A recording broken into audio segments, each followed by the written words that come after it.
अरे कुठं आहो साहेब ते दुकानापाशी आलोय तुमच्या बसलोय, दुकानाच्या कवर जवळ. झालं. कोणतं आहे दुकान तुमचं? अहो ही काय सोबत तुम्ही सांगा ते निळं शर्ट घातलं हा, हा, right, या, right. या, इकडे बरोबर हात करायला बघा वर या. हा, आला दिसला येलो.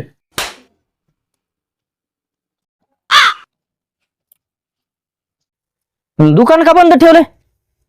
अहो दुकान चालू करण्यासाठी तर तुमच्याकडून लोन काढायचंय मला. सिबिल काढून आणलं का तुम्ही बँकेतून?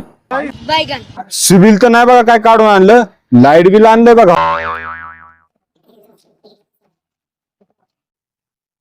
लाईट बिल तर कमी चालय. 98,000 लाईट बिल आहे. किती महिन्यात राहिले बिल? ते 5 वर्षाचं आहे बघा बिल. सर तुमचा व्यवहार लय क्लिअर आहे. ते एवढे क्लिअर माणसाला आमची बँक लोन देत नाही बाबा.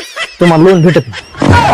आईच्या गावात मला वाटलं होतं ही तरी पसंत, ही बी फसला नाही कसं.